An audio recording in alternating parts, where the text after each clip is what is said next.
Hello, everyone. I am Jacob Stein, and welcome to this presentation on COVID-19, business and asset protection.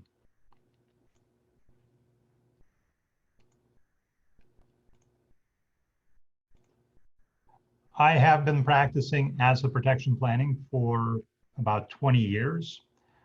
I represent clients around the world, ranging from the big names in Silicon Valley, Forbes 400 families, to mom and pop business owners. And in today's presentation, I would like to draw on my experience of doing this for the past 20 years to share with you what I think will happen in the coming recession and how we can move ahead in protecting our assets and planning ahead. So every listener, I'm sure, is aware of the fact that the recession is coming, right? Pretty much every single economist has now predicted it. It is expected, it is happening now. And why is it important? Why is it important from the standpoint of asset protection planning? Well, what happens in a recession is businesses fail or businesses are unable to meet their liabilities, to pay their expenses, to pay their rents, to make loan payments, and so forth. And often that leads to claims, that leads to lawsuits. Now, perhaps today, given what's happening today, that's maybe difficult to imagine because, for now we are all in this together, right? This is sort of the rallying cry that we are all hearing. We're all in this together. And what we're seeing so far is, if you're defaulting on your mortgage, the lender is not going to do anything in the meantime, right? They are forbearing from taking any sort of collection action. The courts are closed. Nobody's filing lawsuits. Landlords are not evicting. At least they're not evicting residential tenants. So for now, it's all great, right? We're sort of in a pause environment. Eventually, that will come to an end, right? Eventually, the virus is not going to be the hottest thing on the news, right? People will get tired of it. It's going to fade from prominence. And all of a sudden, we will find ourselves in an environment where we're not in this together, right? We are in this separately. And everyone is now, again, looking out for their best interests, right? So society eventually will return to somewhat normal. People's behavior will revert to the mean. And what will happen is that all these lenders and landlords and everyone else who are owed money, who have claims against business owners, against individuals, will come trying to collect, right? Because everyone needs to pay their own bills. So it will happen. It's not happening yet, but it will happen. And we, in our practice, we have already been seeing this for the past 3 weeks, maybe even 4 weeks, of business owners of varying kinds of businesses reaching out to us, looking to protect assets because they do anticipate that at some point in time, collection actions, lawsuits will take place. And this is true of retailers, of restaurant owners. This is true of owners of commercial real estate, lenders, mortgage lenders, commercial lenders, and everyone else you can think of. In the past few weeks, we've already seen pretty much every vertical segment of the economy seeking asset protection planning in anticipation of what may happen later this year. So we have, gone through this previously. We represented quite a lot of clients following the 2008 recession. Again, every single industry and vertical segment you can think of. We've represented lots of real estate developers and builders. We've represented lots of owners of real estate, both commercial real estate and residential real estate, business owners of every stripe, you name it. So certainly everyone who signed a personal guarantee is now vulnerable in the coming recession, and that we and a lot of our clients have learned the hard way following 2008. So just off the top of my head, I will tell you that following the 2008 recession, we represented something like 300 real estate developers who at some point in time signed a personal guarantee on a loan, right, which we all do when things are going well. And then the lenders came knocking on their door, trying to collect on those personal guarantees. And likely the same will happen at some point in time in this COVID recession. Lenders, landlord, disgruntled investors, disgruntled business partners, you name it, will come trying to collect because they want your money. So what are the lessons we've learned from 2008? Probably the most important lesson is that for this planning to be successful, for the asset protection planning to be successful, whether we're looking to protect the assets of your business or whether we're looking to protect your personal assets, the earlier you plan, the better. I guess the question is it still early now, or is it already too late because we're already in a recession, or we already are on notice, right, that things are not going well and there will be a recession and we will be unable at some point to make loan payments? Well, certainly it would have been better to engage in asset protection planning in January of this year as opposed to in April or May. But having said that, you're still better off engaging in asset protection planning before you default on a loan payment, before you default on a lease payment, because today, prior to default, the creditor is not going to have as easy of a time challenging the asset protection structures using the fraudulent transfer attack, which we will come back to in a few minutes and discuss in slightly more detail. So the earlier your clients plan, the better. The earlier you plan, the better. And then the other lesson is that we really do not know today how aggressively any particular creditor will come after our clients, right? So we've seen, again, hundreds and hundreds of clients just in the past recession, following the past recession. And often different clients will find themselves in an identical situation. Let's say there are two real estate developers, both are on the hook for a $5 million loan. Both of them signed the personal guarantee. Both of them have personal assets sufficient to cover this $5 million personal guarantee that they do not want to pay. And the only difference is that there are two different lenders holding that note. And one lender may choose to be very aggressive in how they pursue and collect on that note, right? They will file a lawsuit and they will fight and they will challenge what we've done, and they will search for assets, and they will just, go all out trying to collect on this $5 million note. And the other lender may do absolutely nothing, or the other lender may settle very quickly, for just a fraction of this $5 million and move on to their next case. Just sort of as a summary from what we've learned in the past recession is that when we are looking at lenders, certainly the big lenders, tend to be less aggressive. If you borrowed money from Bank of America, in our experience, they're not going to come collecting as aggressively as, let's say, some local, business bank or a community bank, or as aggressively as a private equity lender, for example. So you do need to know who is your lender and try to get a sense of how aggressively they will pursue your assets. And then outside of lenders, landlords do tend to pursue tenants fairly aggressively. And the rest, I think, in other cases, how aggressively a lender will pursue our client will depend on a host of factors. It will depend on how much money is at stake, right? The more at stake, the more it makes sense for the creditor to pursue the money aggressively. It may depend on the relationship between the creditor and the debtor. It may depend on whether the creditor sees any assets that are easy to take from the debtor. Is there any low-hanging fruit? And if there is low-hanging fruit, why not go after it and go after it aggressively?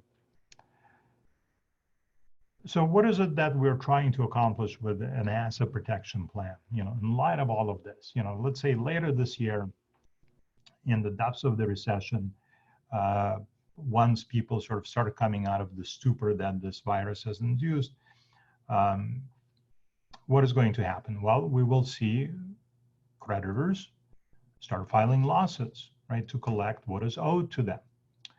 And once they file lawsuits, some of them, having filed the lawsuit, will be able to place a lien on the debtor's assets right away, and some will have to wait until there is a judgment in place to be able to collect and lien on assets. We'll discuss that in a few minutes. But that's coming, right? The lawsuits are coming later this year. So given that it's coming later this year, what are the goals of asset protection planning? And I think, and this is probably a good time to clear up a couple of misconceptions. A lot of people associate asset protection planning either with hiding assets or with making assets unreachable. So let's briefly discuss each one because these are important topics. Is the goal of asset protection planning to hide assets? And the answer is no. The goal of asset protection planning is not to hide assets. Hiding assets is not a bad thing, right? It has its benefits, but it's not something we can rely upon substantively. Why is that? So let's say that our debtor engages in what I call the Home Depot method of asset protection planning. The Home Depot method of asset protection planning entails the debtor taking all of the assets that she owns, selling all of her assets, converting them into cash, then going to Home Depot, buying a shovel. Well, you can figure out the rest. Is that effective?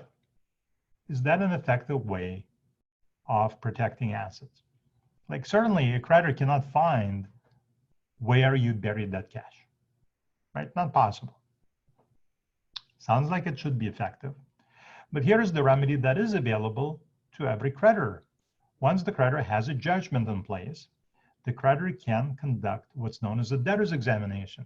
And in the debtor's examination, the debtor has to answer questions under penalty of perjury. And what if one of the questions is something like, have you been to Home Depot recently? Now the debtor has to perjure himself for the hiding of assets to work as a means of protecting those assets. So in our practice, we do not rely on hiding of assets as a way of protecting them, but that does not mean that we shun hiding assets. So what is the distinction? The distinction is that it's great to hide assets because it does bring value to the table. Because if you do a good job of hiding assets, maybe that plaintiff, maybe that creditor will never file a lawsuit in the first place. And that we have seen lots of times. Right? Let's say, and I have, for example, friends who are plaintiffs' attorneys, and they will sometimes call me and say, listen, we're thinking of bringing this lawsuit against the defendant. This is all we can find. Do you think there are other assets out there? Or do you think we'll be able to penetrate the structure that's in place? And the answer usually is, well, I have no way of knowing. You have no way of knowing until you try. Right? So now to the plaintiff's attorney, there is a lot of risk. Maybe there are no other assets out there. Maybe the simplest structure that's in place, which can be just a trust or an LLC, right? Something very innocuous and simple.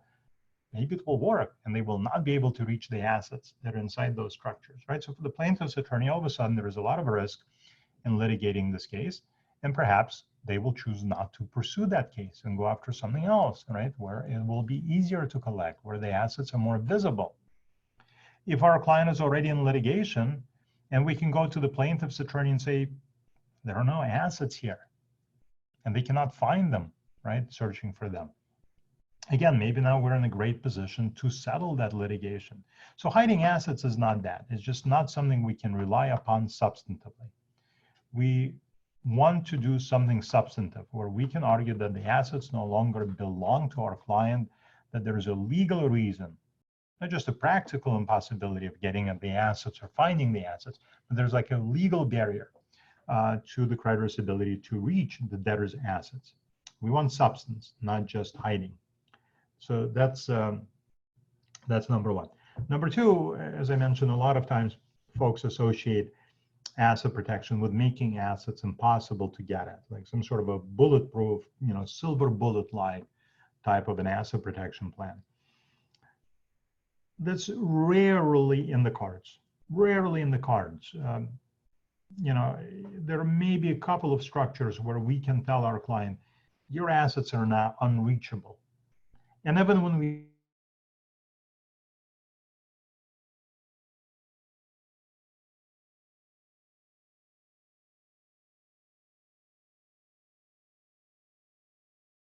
ever 100%, just reachable. So let's say that's bulletproof. But these structures are the exception to the general rule. The vast majority of asset protection structures, and there are dozens of different structures that are used to protect assets, cannot come close to that level of protection, right? We cannot make assets unreachable. So if we cannot make assets unreachable, what is our goal? The goal for me in my practice is to make our clients' assets difficult and expensive to get at, not impossible. And that's really, I think, important to get, because often when we are discussing either with other lawyers or with our clients, the various structures that we would like to bring into play, there are sometimes objections that look something like, well, the structure is not perfect. I can see a creditor doing this or arguing that, or what about this or that? And the answer is like, well, yeah, the structure we are suggesting maybe is not perfect, but of all the options you have available, that's your best bet, right? So we're not looking for a perfect solution. We're not looking often for a perfectly protective solution. We're looking for what is the best available play here, right? So it's a very practical approach. What can we do to change the plaintiff's economic analysis of the case, to force them to walk away, to force them to settle with our client on terms that are acceptable to our client? So here's the interesting part. Here are the statistics that we have compiled over the past 20 years. So, having represented, 2,000 to 3,000 clients. Understand that we're not statisticians or mathematicians, we're lawyers, but it's a fairly large statistical sample. So I think these statistics are pretty accurate. So in about 30% of cases, when a creditor is confronted with an asset protection structure, whatever that structure may be, they choose to walk away. So here, a lesson from 2008 recession, I think will be very much on point in this coming recession. We had a client who decided to become a real estate developer. He had no experience being a real estate developer, no real estate background, other than perhaps watching these home remodeling shows on HGTV. And he became a real estate developer by borrowing money from the bank on his mom's personal guarantee. So his mom personally guaranteed a $5 million loan from the bank. And the son became a real estate developer, I think in like 2007. And in 2009, he walked away from all of his projects. He had no assets of his own. He didn't really care. The lender knew that there was no recourse to go after him. They went after mom, right? Mom signed a $5 million personal guarantee. Mom had plenty of assets to cover that personal guarantee. We protected those assets. That lender decided not to pursue her. They took a look at the asset protection that we did, and I don't think it was anything magical, just common sense stuff. They decided not to pursue that case. They just dropped their $5 million claim, walked away. So we see that 30% of the time. Obviously, it's not a result that anyone can guarantee or promise. We do not know which client will fall into that 30% and which client will not. But that's a fairly promising result, this having the creditor walk away. Of the remaining 70% of cases, the vast majority of the time, I would say 95, 98% of the time, we will see the creditor settle with our client. A settlement that our client is happy with. And this is something that that we hear about most frequently. We just routinely get phone calls from our clients saying thank you, for the work you did a few years ago. What you set up for us ended up working, and we were able to settle in very favorable terms with our creditors, which is of course very encouraging to hear. And in maybe 2% of cases overall, we will see creditors continue to pursue our clients despite all the structures that we have set up, and they will try to penetrate and cast aside the structures that we have set up. And sometimes they are successful at that, and sometimes they're not successful at that. But if you look at our client pool as statistics, in 2% of the cases will the creditor aggressively pursue our clients' assets that are inside an asset protection structure, sometimes successfully, sometimes not, right? So let's say 1% of the time, what we do does not work, meaning that 99% of the time, we are either forcing the creditor to walk away or forcing them to settle with our client on much more reasonable terms. So that's our goal. That's the goal of asset protection planning. And for me personally, I don't think that forcing the plaintiff to walk away is really a goal that we want. Why? Because even if the plaintiff sort of walks away, meaning they're not pursuing our client, like that mom with a $5 million guarantee, the creditor never came after her, but they did have a judgment against her, right? They had a $5 million judgment, probably plus interest and penalties and legal fees and what have you. The judgment doesn't go away, right? Depending on what state you're in, the judgment can have a fairly short duration. There are states where the judgment is enforceable for, let's say, 6 years. And there are states where a judgment is enforceable for 30 years. So for example, I live and practice in California. A fair amount of our clients are in California. So here judgments are enforceable for 30 years. That's pretty much a lifetime, right? So if the plaintiff does not choose to pursue our client, it doesn't mean the judgment just goes away, right? It just means they are not today taking an action on that judgment. But the judgment still sits out there, accrues interest. What if the plaintiff decides to pursue the judgment tomorrow? And think about how our client now has to live, right? He can never own assets in his name, because if there are assets in his name, maybe the judgment will attach. Maybe as soon as there are assets in his name, that's when the creditor will come back and decide to collect on that judgment. So I like to tell my clients that even if we can make your assets unreachable, that is likely not what you want. Take that, the fact that your assets are unreachable, and use that as a means of extracting a favorable settlement from the plaintiff. Pay them something, give them some incentive to walk away from you, right? And be done with it. Put it in the past and move on with your life. So what is possible and what is not possible? Pretty much anything is possible, right? So long as our client wants to do so. If our client wants to make assets unreachable, we can do that. Not every, because what if making assets unreachable means that you have to sell your real estate, convert it into cash, and move the cash overseas? So theoretically, we can make the client's estate, their net worth, unreachable. But practically, if they have, let's say, an emotional, psychological, what have you, attachment to their assets, and they're not willing to sell, then making those assets unreachable is not possible. So really, so much depends on our clients and what is it that they are willing to do to protect what they have.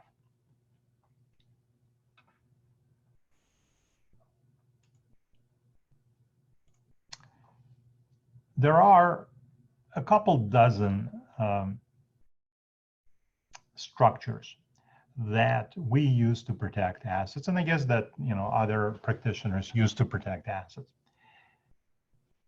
None of these structures are right or wrong, right? And this is a question that we get fairly frequently. What is the best way to protect my house, or what is the best way to protect my bank account? And the answer is, I don't know if there is such a thing as the best way. there are, different options of how to protect different types of assets. And for different types of clients, one option or another option would make more or less sense, right? So in our practice, we go through this analysis, these 4 factors, to determine, what are the structures that we should be considering. So we look at who is our client, who is the debtor. And really the most important inquiry here will be how risk averse is our client? What is the client willing to do to protect his assets? And again, different people are exactly that. They're different. And those same 2 real estate developers, for example, facing a personal guarantee default, or 2 doctor clients facing a malpractice claim, or 2 people who ran over a pedestrian, right, may choose to do very different things to protect the exact same assets.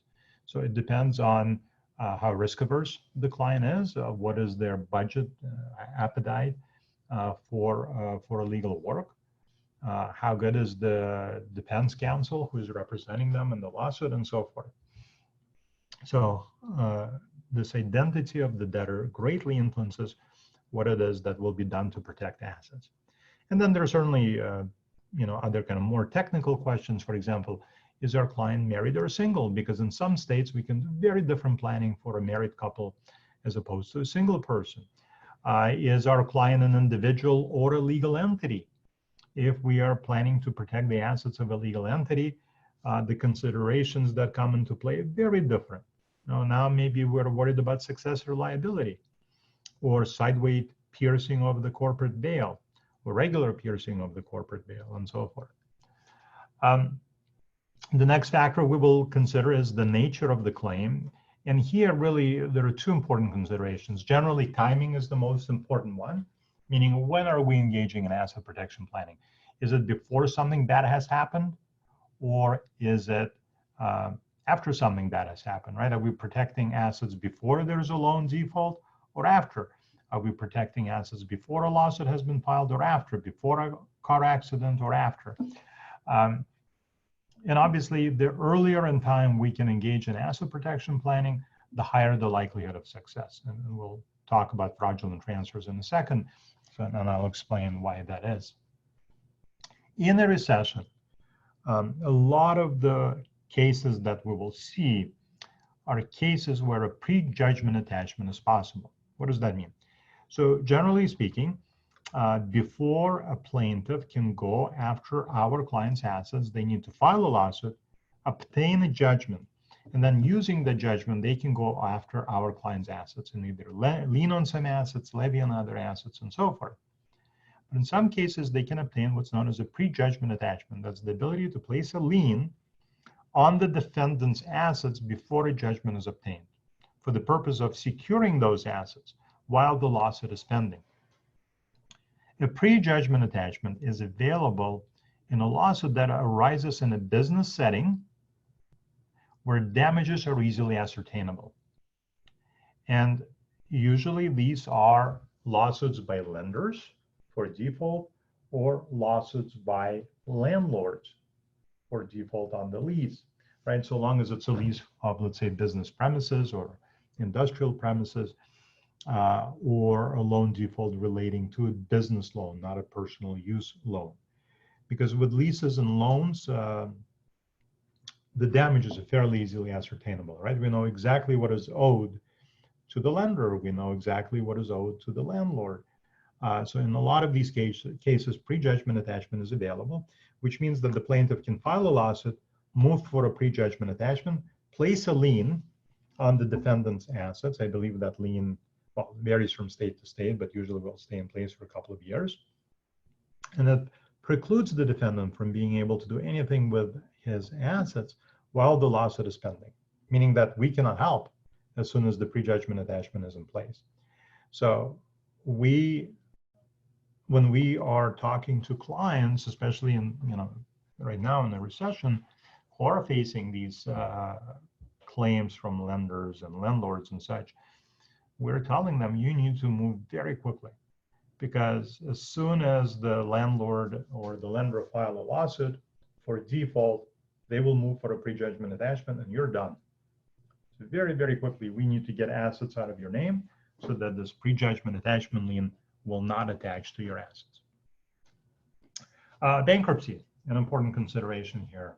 And bankruptcy and asset protection sort of go hand in hand in a sense, meaning that it's the same types of clients and the same types of circumstances that seek both to protect their assets and seek to file for bankruptcy protection. So first of all, how do you know whether you should go into bankruptcy or seek asset protection? There are a couple of factors that are involved, and I think probably the most important one will be, are there assets? If the debtor has assets, then filing bankruptcy is often not going to be that productive, because if it's, let's say, a Chapter 7, those assets will be liquidated, and then creditors will be paid, and so the assets are lost to the debtor. If it's a Chapter 11, let's say, then the assets maybe are not lost, but the creditors are sort of paid pretty much in full with the payment plan, right?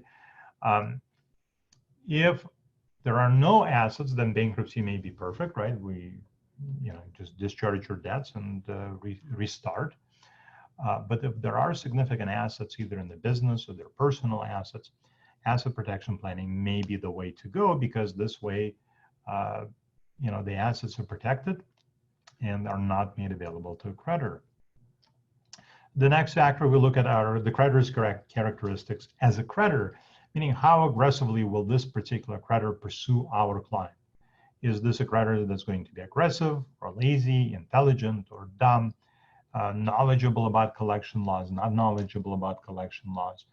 And this is just something that you only know through experience, right? So often in seminars, when I ask folks, who do you think is the most aggressive creditor out there? What is the scariest creditor for us to go up against? The majority of people will say the IRS. And certainly the IRS is in the top 5 of scariest types of creditors, but it's not the top one. Ahead of the IRS will be other federal agencies like the FDA, the FTC, the SEC, much more aggressive than the IRS, much more ruthless than the IRS. And then certainly in number 1 position will be either a former spouse or a former business partner. Those are by far the most difficult creditors to go up against, because with creditors like that, it's not just about the money, right? With a former spouse or a former business partner, there's an emotional element to the case. They may just want to, make sure that our client has no assets left, even if they don't end up collecting anything. And with a creditor like that, making assets difficult or expensive to get at is not going to be enough. We either have to be able to make assets unreachable, or we don't bother trying at all. It's very important to know what kind of a creditor is pursuing our client. And then finally, and also hugely importantly, what are the specific assets we are looking to protect? Are we protecting bank accounts and brokerage accounts? Are we protecting commercial real estate? Are we protecting the client's personal residence? For most clients, probably their most valuable, most important asset. Are we protecting intellectual property, artwork, gold bullion buried in the backyard? What are the specific assets we're looking to protect? And here, various state law and bankruptcy law exemptions may come into play.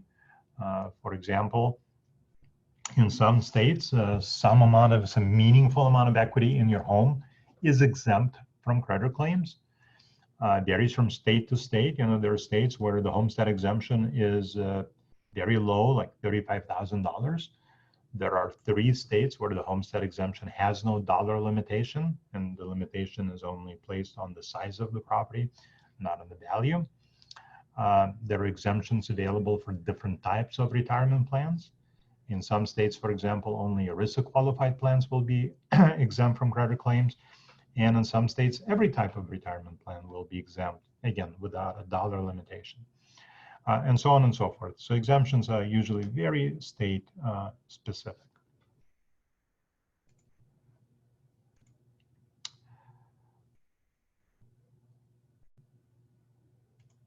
let's move on to fraudulent transfers. And I'm kind of keeping this title, fraudulent transfers, even though this has been now renamed into the Voidable Transfers Act. And I think that name voidable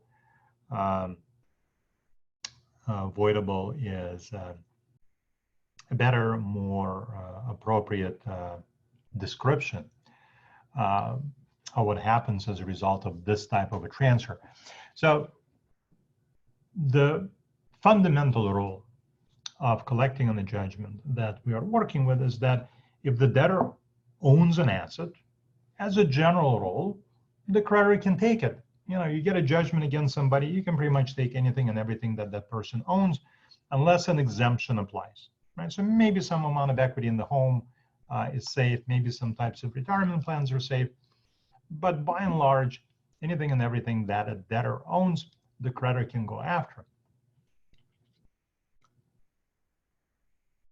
It's also true that if there's an asset that the debtor does not own, the creditor cannot take that asset from the debtor, right? So if there's a judgment against Jacob Stein, and Jacob Stein does not own the home that he lives in, Jacob Stein's creditor cannot take that home. It belongs to somebody else. So pretty much all of asset protection planning looks to take an asset that a debtor owns and make it into an asset that the debtor does not own. Well, if it's that simple, how is it that anyone can ever collect on a judgment, right? You're facing a possible judgment, just take all of the assets that you own, make them not yours.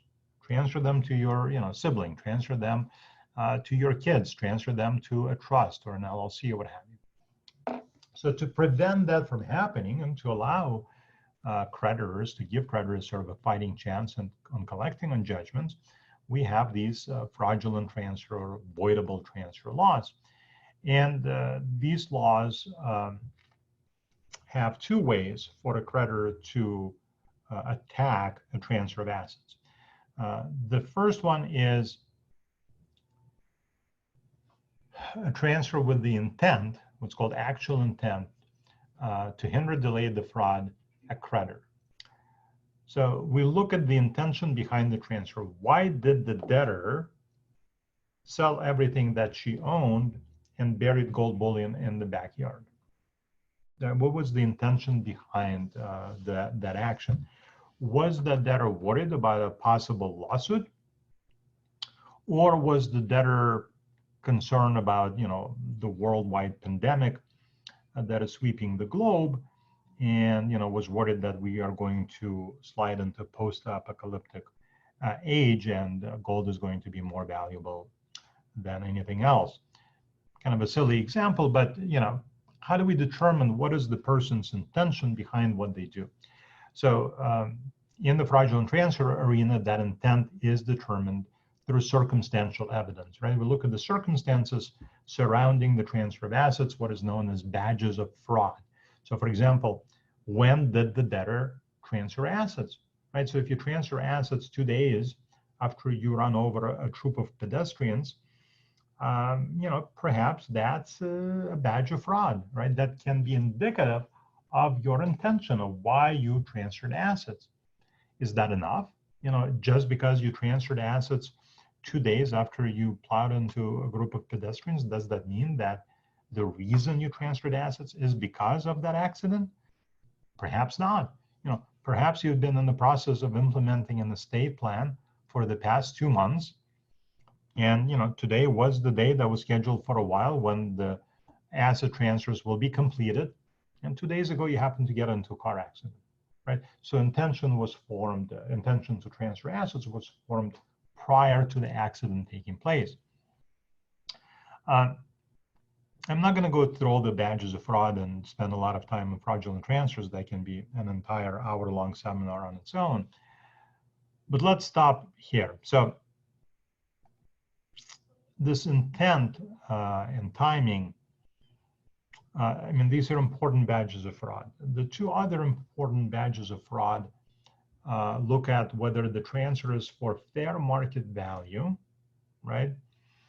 and also they look at whether the debtor is insolvent at the time of the transfer.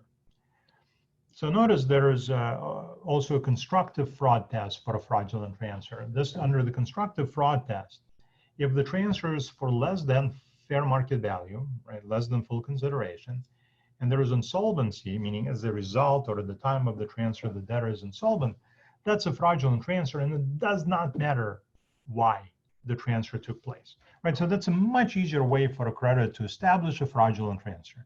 Transfer for less than full and fair market value and insolvency. The constructive fraud argument can only be raised by those creditors who had an existing claim against the debtor at the time of the transfer. So here timing becomes really critical. So if our client borrowed money from a bank and signed a personal guarantee, and if he has not yet defaulted on that loan, he's still current on his loan payments, and today he transfers his assets into an asset protection structure, the creditor cannot use constructive fraud. Okay, constructive fraud can only be used if there is a present claim that exists. And today the creditor has no present claim because the debtor is still current on the loan obligations. So if the debtor is still current on the loan obligations, the only way to establish a fraudulent transfer is to argue actual intent. And it's certainly possible to successfully argue actual intent. It certainly has been done many times, but that is a much more difficult way for a creditor to go than showing constructive fraud. So that's why timing is so important.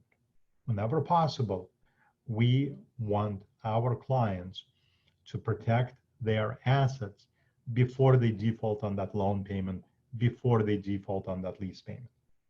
You know, if that has already happened, it is what it is. We cannot go back in time and undo that, you know, and we will have to maybe engage in more robust asset protection planning, knowing that the creditor will now be able to argue both actual intent and constructive fraud to establish a fraudulent transfer. And we still may be very successful in our endeavors in protecting assets. But if possible, plan as early as we can. Now, what happens if the creditor does establish that the transfer is what is now called voidable, a voidable transfer? And the name, I think, kind of says it all. The transfer is voidable, meaning the creditor gets to set aside the transfer of assets, and they get to go after the transferee and recover the transferred assets. So I will tell you that pretty much every single client that we talk to, you know, one of the first questions that they ask us will be, can't I just transfer my assets to my kids? It's a sensible question. I mean, that's one of the most common sense questions to ask in this context. You know, the assets will go to the kids eventually anyway.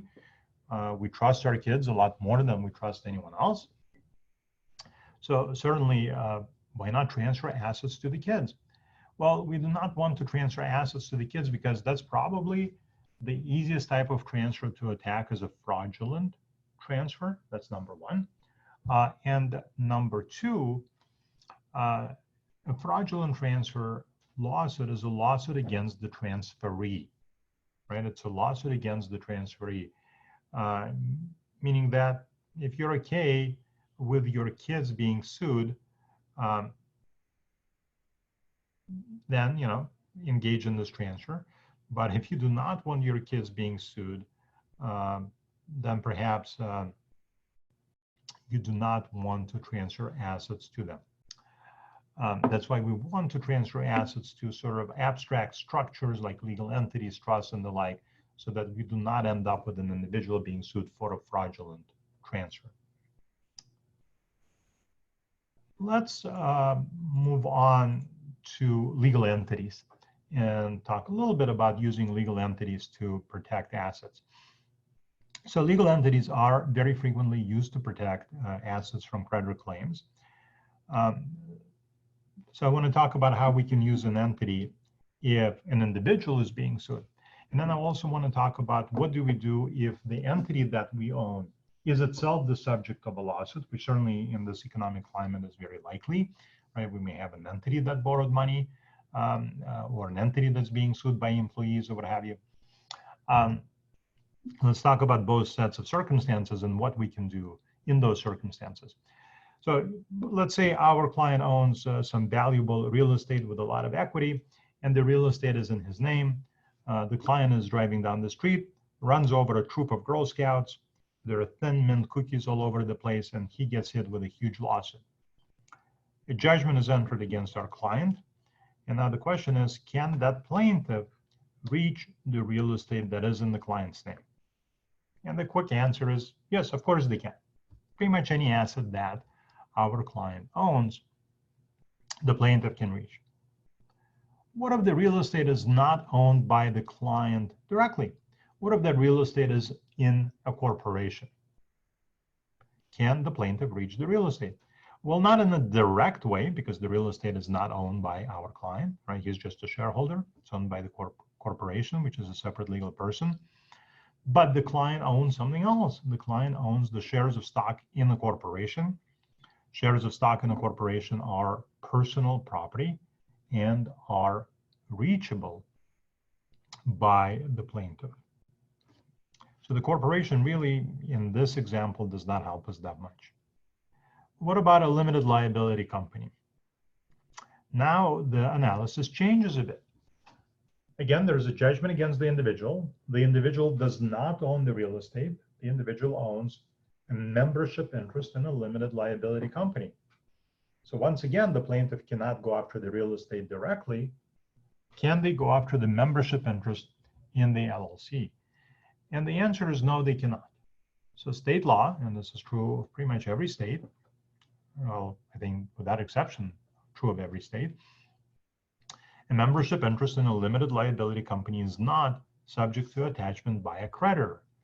The only two exceptions I'm aware of is Florida and Colorado, where if you have a single member limited liability company, then the LLC interest can be attached, similar to how a corporate interest can be attached. A corporate share can be attached.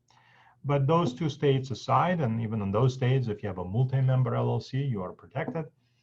The membership interest in a limited liability company is not subject to attachment by a creditor. Same is true of partnerships. If you have an interest in a general partnership, or you have an interest in a limited partnership, or a limited liability partnership, like your law practice, a creditor cannot take from you your partnership interest in these partnership entities. So certainly we want to own our valuable assets, not directly, not through a corporation, but either through a limited liability company or often through a limited partnership. So that the asset that we own is now an asset that is not subject to attachment by creditors. There are certainly exceptions to these rules that we will not get into just because there's not enough time, but I do want to talk about one other aspect of planning with corporate entities. So very often what we will see is a lawsuit that is directed against the legal entity itself, because the legal entity is the operator, the owner of the business and its assets. So we represented, for example, recently a national tire chain. They were facing a $30 million product liability lawsuit. Or perhaps it was a negligence claim, something like that. Sorry, not top of mind right now. It was just $30 million claim against this national tire chain. And this national tire chain owned and operated locations all across the US. Some were owned by them. The real estate was owned. Most was leased real estate. They owned very valuable intellectual property from their trade name. They owned various domains that produced a lot of their e-commerce traffic. They owned lots of inventory, like millions of dollars of inventory, had millions of dollars in receivables. And all of this was in a single entity. So that same entity that operated each tire store across the country also owned all of these very valuable assets. And now we have, a lawsuit against this corporate entity. And obviously the lawsuit can reach all of the assets of that entity. This is a structure that we see often, and this is sort of an issue that we see often, where you have one legal entity that operates the business and owns all of the valuable assets. And usually you have the structure because when the business was initially established, this is the structure that made sense. Nobody wanted to spend time on, legal planning or setting up more legal entities. For a startup, money is better spent on other things. And then as the business became successful, nothing ever changed, right? They sort of were stuck with this inertia. What we like to see and what we like to do is a structure where we have more than one legal entity involved in the business. So we will have, let's say, this corporation continue to operate the chain of tire stores. So if tomorrow there is a product liability lawsuit, it's against the corporation. But this corporation no longer owns the intellectual property. This corporation perhaps no longer owns the inventory, right? The inventory is in a separate entity that is then consigned to the corporation. It certainly does not own real estate.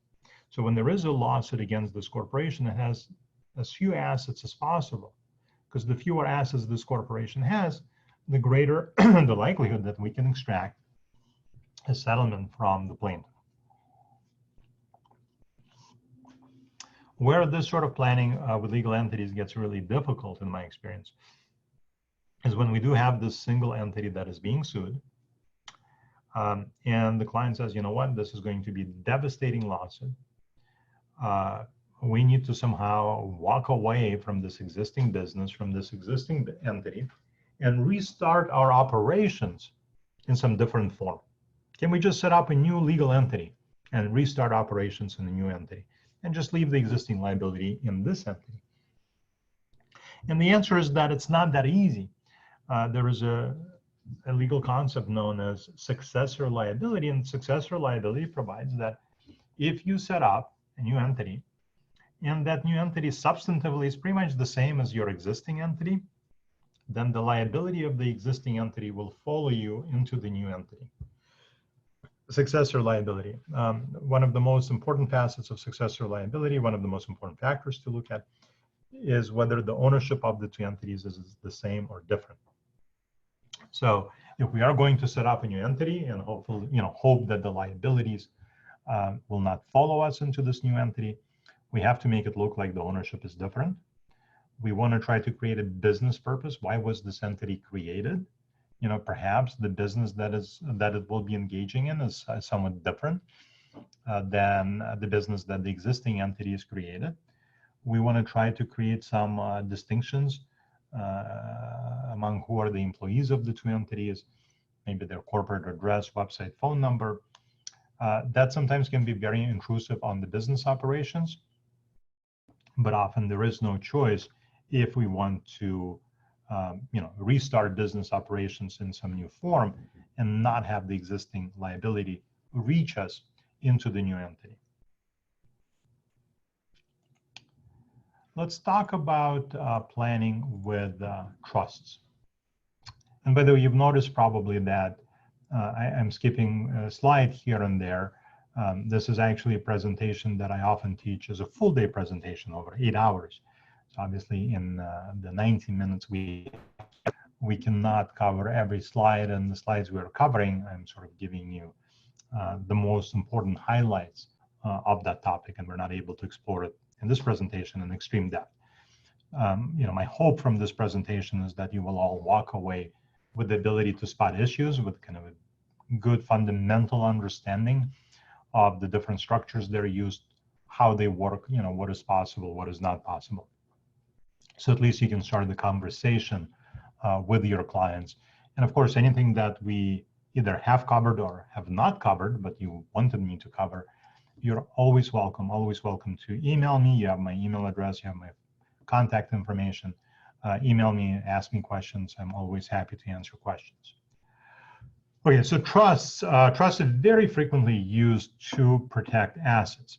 Recall that our primary exercise in asset protection planning is to take an asset that our client owns and make it into an asset that the client does not own. If you think about it, that's not difficult to do, right? Just take all of the assets that you own and donate them to the Salvation Army, and they will no longer be your assets. But of course, that's not what most people want to do, right? They want to make the assets legally, technically not their assets, but accomplish it in such a way so that they can actually retain control, retain the ability to transfer the assets back into their name. And they usually want to engage in these transfers of assets without any tax consequences. How do we do that? So the perfect structure to do that is actually a trust. Why a trust? Because with a trust, you do have something that's fairly unique, right? A trust is not a legal entity. A trust is a private contractual agreement between the settlor, the person who's setting up the trust, and the trustee of the trust. And because it is a private contractual agreement, by and large, the terms of this contract are entirely up to us. So long as we're not looking to do something that is illegal or would be void as against public policy, we can structure a trust in pretty much any way we want to. We all have certain sort of preconceptions of how trusts work, especially how irrevocable trusts work. And it turns out that, with asset protection, the only trust that can be helpful is an irrevocable trust. Because if the trust is revocable, every state law allows plaintiffs just to go directly after the assets of the trust that is irrevocable. So every asset protection trust is irrevocable, and that is disconcerting for most people. Because if the trust is irrevocable, it suggests to many of us that we've lost control, right? If the trust is irrevocable, we've lost control over the assets that we have placed into the trust. We have lost the ability to get our assets back, right? It's sort of a done deal. And that's very difficult to commit to, right? Because maybe today we need to protect assets, but tomorrow that need may pass. Tomorrow we have the financial means of placing assets into an irrevocable trust. And tomorrow there is a worldwide pandemic and fortunes change, and now we need to regain access to our assets, right? Today there is an estate tax and we want assets in an irrevocable trust, and tomorrow the estate tax is gone for whatever reason, we want the assets back out. So it turns out that the reason that we associate irrevocable trusts with something that is cast in stone, that is immutable and changeable, that requires a commitment, is because that's how irrevocable trusts have been drafted for the past, 400 years or so. About 10 years ago, that started to change. We started drafting irrevocable trusts in a very different way. So let me explain how and why, because I think that's, first of all, interesting, but second, important to get. So first of all, how do we know that a trust is irrevocable? And once a trust is irrevocable, what specifically does that mean? Well, we know that a trust is irrevocable if somewhere in the trust agreement it says so. If the trust does not speak to whether it's irrevocable or irrevocable, by state law, it is always revocable. So there has to be some specific statement in the trust that says this trust is irrevocable. And for centuries, when an irrevocable trust was drafted, it would actually say exactly that. This trust is irrevocable. So let's look at what that means and what does the state law require for a trust to be deemed irrevocable. And perhaps let's start with that first. For a trust to be deemed irrevocable under the law of your state, the person setting up the trust cannot have the ability to get his assets back. That's it. That's all that revocable refers to. There's nothing to do with the ability to amend the trust or to terminate the trust. It's just about the settlor's ability, power to get his assets back. So revocable versus irrevocable technically does not describe the trust. It describes the transfer of the assets to the trust. Is the transfer of the assets to the trust revocable or irrevocable? So if it's irrevocable, it means the settlor has transferred assets into the trust and cannot reverse that transfer. He cannot get his assets back. So notice that the definition of what is irrevocable is fairly narrow, right? doesn't talk about whether the trust can be terminated, doesn't talk about whether the trust can be amended. It doesn't preclude other people from returning the assets to the settlor. It just specifically says that the settlor cannot have the power to get his assets back. Traditionally, these trusts have been drafted to say this trust is irrevocable, and it cannot be amended, and it cannot be terminated. Just by tradition, those things were put together because at some point in time early on, that was the goal for the trust. We wanted these irrevocable spendthrift trusts where the beneficiaries would have zero control over the trust. Today, especially when we are setting up lifetime trusts, right, what are called intra vivos trusts, where our client is still alive and the trust will be functioning during his life, he may want to retain the ability to terminate the trust when he wants to. He may want to retain the ability to get his assets back. He may want to retain the ability to make changes to the trust. But from an asset protection standpoint, the trust must be deemed irrevocable. So how do we reconcile this?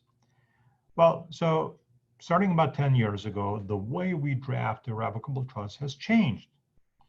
A lot of lawyers, us included, have abandoned the traditional drafting that has this global prohibition, right, that says this trust is irrevocable. Because when it says that this trust is irrevocable, no one can revoke it. Certainly the settlor cannot, he is included in that, but so is everyone else on this planet. And that has changed to say that the settlor does not have the right to revoke the trust. The settlor does not have the power to get his assets back.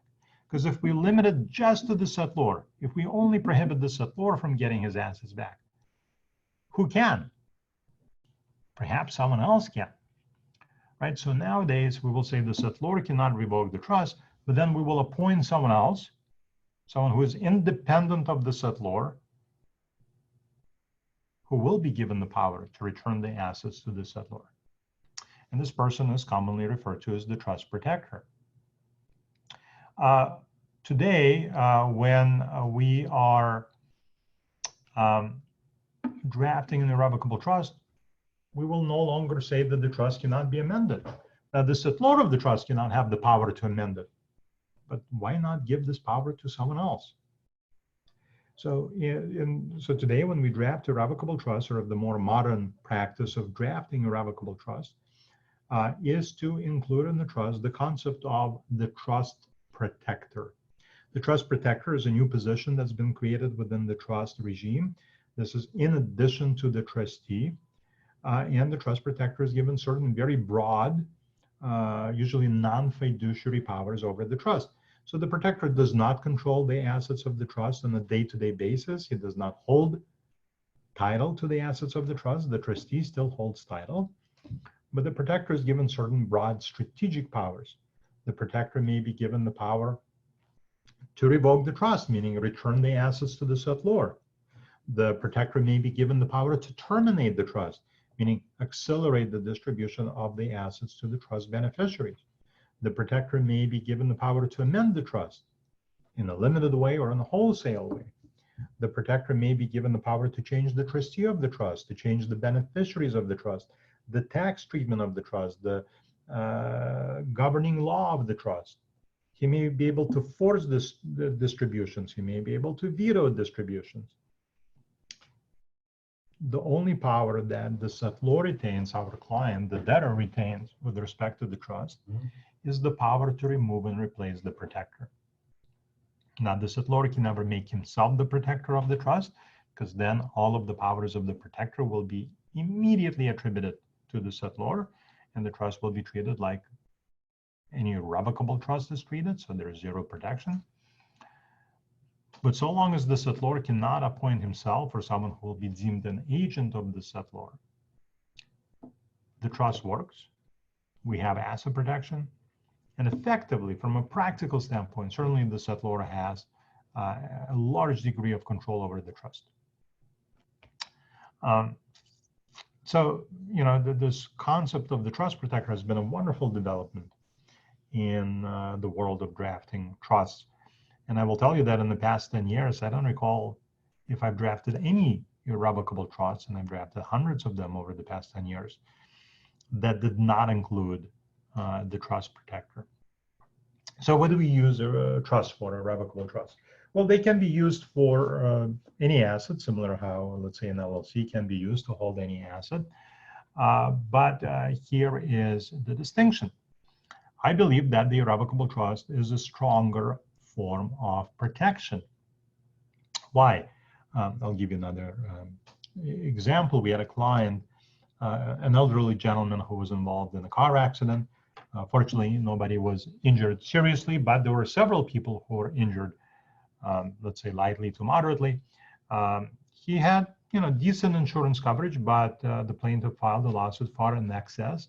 They wanted, I think, like $1.5 million in excess of his insurance coverage. Our client had a primary asset was a residence that was worth a few $1 million. And while in the course of litigation, the residence was transferred to an irrevocable trust. And then later on, a financial statement, the declaration of assets was submitted to the plaintiff. And this declaration of assets showed that our client, the defendant, had no assets other than his Social Security check. And the plaintiff literally that same day settled the case for, I think, something like $50,000, which our client was very, very happy with. Now, why was this possible and how was this possible? Well, this was possible because the ownership of the house was transferred to an irrevocable trust. And it's only possible with an irrevocable trust. It would never have been possible with an LLC.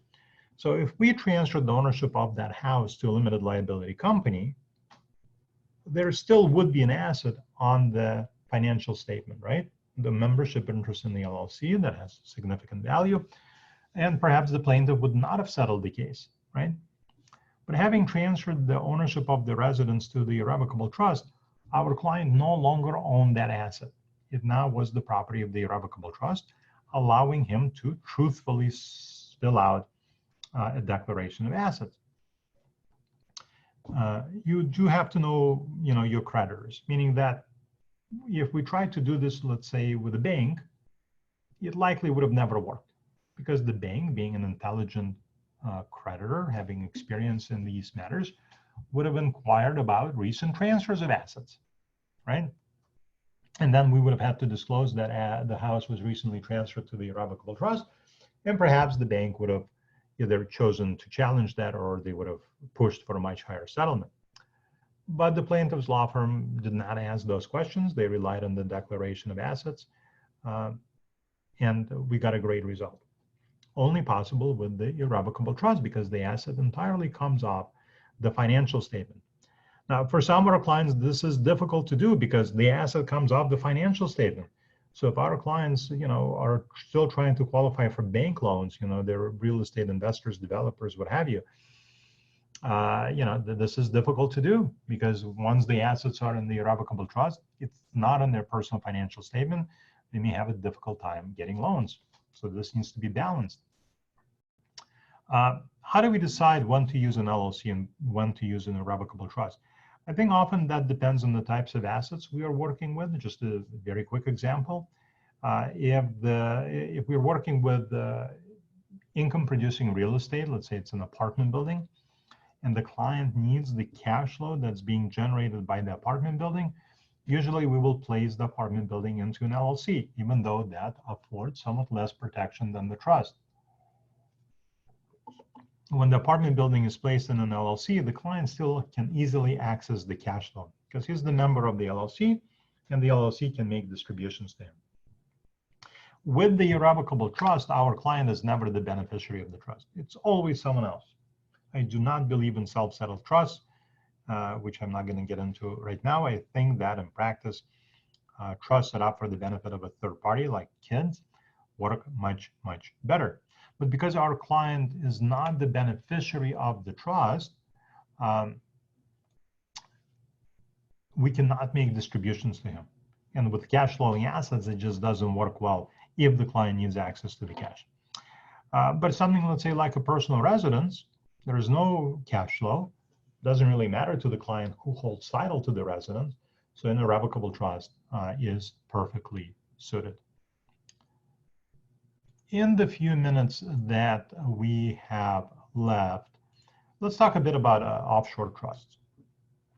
And offshore trusts really deserve sort of their own spotlight. Um, at the beginning of the presentation, I mentioned that there are structures where we can tell a client that your assets are not protected with about 99% certainty. And one of the structures that are commonly used to accomplish that result would be in an irrevocable offshore trust or some other form of an offshore structure, because there are other types of offshore structures, but irrevocable offshore trust being the most common one. So why is it that an offshore structure affords us such a high degree of protection? First of all, I will tell you from my personal experience in the 20 years I've been doing this, I have never seen any plaintiff or any creditor pursue assets in an offshore structure. And we handle primarily very high stakes cases. A lot of money, usually millions of dollars at stake, clients who are very high profile, like politicians, celebrities, big well-known families, and often, creditors who are very aggressive, big government agencies, big plaintiffs' law firms, banks, private equity funds, you name it. And I've yet to see any creditor pursue assets in an offshore structure. Now, I realize that it happens. And I realize that tomorrow can be the first time that it happens to one of my clients. We're not doing something that is kind of super magical. It's just the odds of that happening are extremely remote. Why? First of all, it's the structure itself, right? And it's often the fact that the structure is overseas, meaning that a US court does not have jurisdiction over the title holder of the assets, right? The title holder of the assets is some sort of an offshore structure, a trust, a private foundation, a company, a multi-trust structure, or what have you. And it's not someone in the United States that they can force to take an action. And number two, in a properly implemented offshore structure, the assets are overseas, right? If the assets are still in the United States, the US court retains jurisdiction over the assets. And the judge may not care who owns those assets, right? He may say, I don't care that you transferred the ownership of your house to an offshore trust. I'm just going to sign a judicial deed and transfer the ownership of the house to the creditor. So if we are setting up an offshore structure, we are only doing that if the client will be transferring wealth overseas, and the only type of wealth that they can transfer overseas will be liquid wealth, right? You cannot transfer real estate offshore. We do not have a shovel large enough for that. So we use offshore structures for clients who are facing some sort of, bet the farm type litigation, where we know that the plaintiff is going to be very aggressive.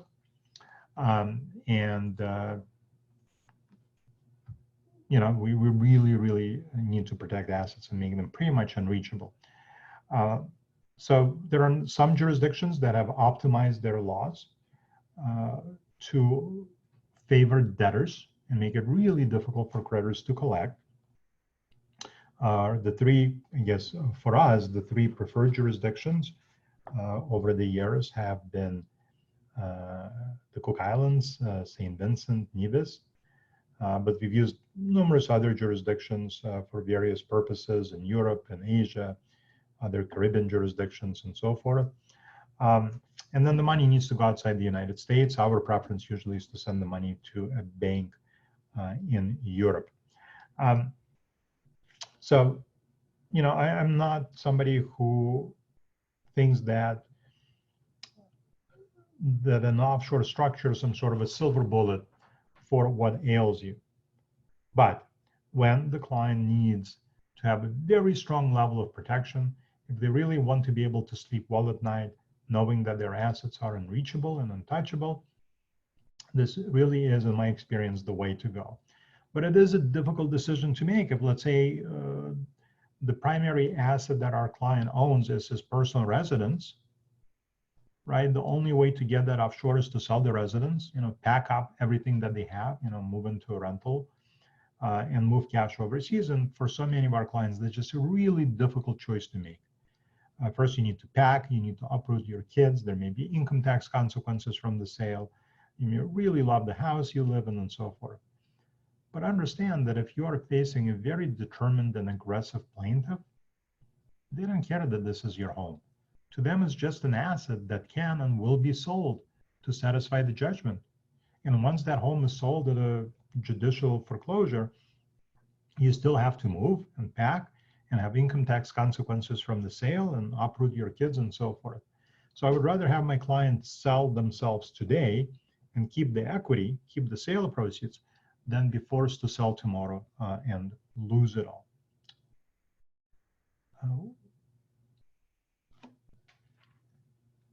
There are lots of different offshore structures. There are lots of different domestic structures, right? I do not believe that any of these are right or wrong.